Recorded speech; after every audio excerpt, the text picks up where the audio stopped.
Kenapa tak tidur lagi ya? मैं उस डरावनी रात को कभी नहीं भूल सकता जिस रात मैंने अपना सबसे अच्छा दोस्त सूरज पाटिल को खो दिया था।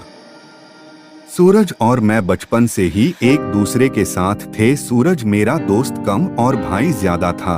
10वीं कक्षा के बाद हम दोनों ने लातूर के एक प्रतिष्ठित कॉलेज में प्रवेश लिया।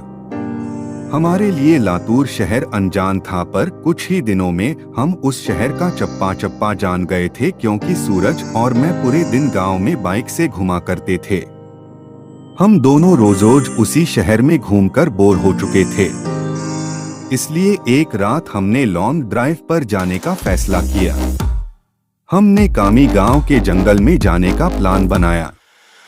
हम कामी गांव के जंगल में कभी नहीं गए थे, पर हमने सिर्फ इतना सुना था कि कामी गांव का जंगल सिर्फ नाम का जंगल है, क्योंकि वह हरे भरे पेड़ों के सिवाय कुछ नहीं था, क्योंकि उस जंगल में जो भी जंगली जानवर थे वो शिकार के कारण खत्म हो चुके थे।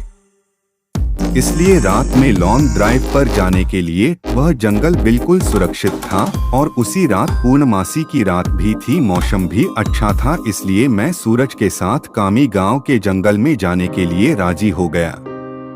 रात के 11 बजे हम कामी गांव के जंगल में दाखिल हो गए।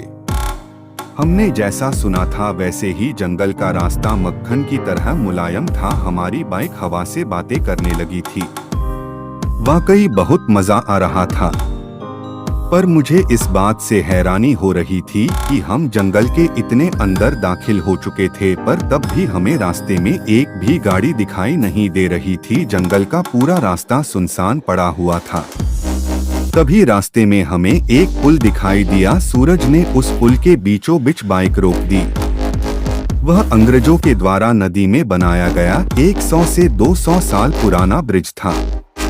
पुल के बगल में एक बड़ा सा बोर्ड लगा हुआ था और उस पर लिखा हुआ था सेंट जॉर्ज ब्रिज। हम दोनों पुल पर गए और खड़े हो गए। पुल के नीचे से नदी बह रही थी और कोमल हवाएं चल रही थी। नदी के बहती हुई पानी में चांद दिखाई दे रहा था। इतने में दूर जंगल से भेड़िए की रोने की आवाज आई और पुल के ऊपर से बहने वाली हवाएं अचानक रुक गई। नदी का पानी थम सा गया और चांद एक काले बादल के पीछे गायब हो गया। तभी हमारे सर के ऊपर से एक टिटहरी भयंकर आवाज में चीखती हुई मंडराने लगी। मालूम वो हमसे कह रही थी कि यहाँ से जल्दी से भाग जाओ। मैं सूरज, यहाँ कुछ अच्छा नहीं लग रहा है। टिटहरी का चीखना मतलब हमारे चारों तरफ खतरा मंडरा रहा है। हमें जल्दी यहाँ से निकल जाना चाहिए। सूरज, अरे भाई कुछ अशुभ नहीं होता, बस ये अंधविश्वास है। यहाँ खड़े रहो और चुपचाप नजारा देखो। तभी मैंने सूरज से कुछ दूर पुल के पास एक औरत को खड़े देखा। दूर से तो वो दिखने में सुंदर लग रही थी, पर वह पुल के नीचे नदी में झांक रही थी। मैं उसकी तरफ देख ही रहा था कि इतने में वो औरत पुल के ऊपर चढ़ गई। मैं सूरज अपने पीछे देख वो औरत क्या कर रही है। सूरज ने पीछे मुड़कर देखा, वो औरत अभी भी पुल के रेलिंग के ऊपर चढ़कर नदी में देख रही थी। सूरज भाई, वो खुदकुशी करने की कोशिश कर रही है। सूरज ने मुझसे कहा, खुदकुशी। ये शब्द सुनकर मेरे हाथ पैर कांपने लगे, क्योंकि जब मैं एक बच्चा था तब मेरे दादाजी ने खुद को फांसी लगा करके खुदकुशी कर ली थी, और वो मैं ही था जो उन्हें पहली बार फांसी पर लटकते हुए देखा था। इधर सूरज उस औरत को रोकने के लिए उसकी तरफ भागा, लेकिन मैं वही खड़ा रहा, क्योंकि फांसी पर लटकते हुए मेरे दादाजी मेरे सामने आ रहे थे। सूरज तेजी से चिल्लाया, अरे चाची क्या कर रही हो, उतरो, वहां से गिर जाओगी। सूरज की आवाज सुनकर मैं होश में आया। सूरज उस औरत के बहुत ही करीब जा पहुंचा था और तभी वो औरत नदी में कूद गई। तब तक मैं दौड़ते हुए सूरज के पास जा पहुंचा। वो औरत हमारे सामने नदी में डूब रही थी और चीख रही थी, बचाओ बचाओ। पर हम उसे सिर्फ डूबते हुए देख रहे थे, क्योंकि हम दोनों बहुत ज्यादा डर गए थे। वो औरत मदद के लिए बुला रही थी। फिर तभी सूरज ने अपनी टी शर्ट उतारा और पुल के रेलिंग पर चढ़ गया। मैंने उसका हाथ पकड़कर उसे रोकने की बहुत कोशिश की, लेकिन वह नहीं माना। उसने मेरे हाथ से अपना हाथ छुड़ाकर उस लड़की को बचाने के लिए नदी में कूद गया।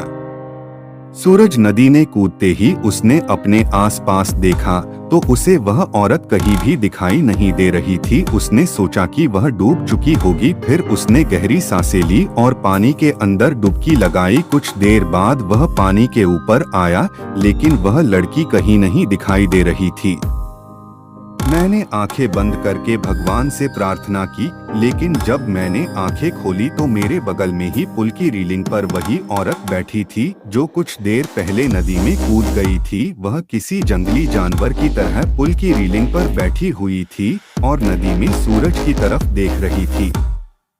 मैं मन ही मन सोच रहा था कि तभी मुझे लगा कि ये औरत नहीं बल्कि एक चुड़ैल है और मैं डर के मारे कांपने लगा और जोर से चिल्लाया, सूरज।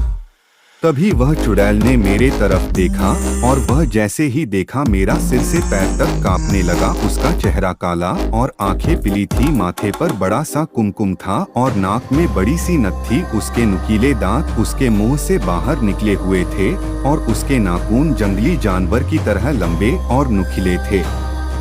चुड़ैल, क्या हुआ, मुझे ढूंढ रहे हो? हंसते हुए बोली।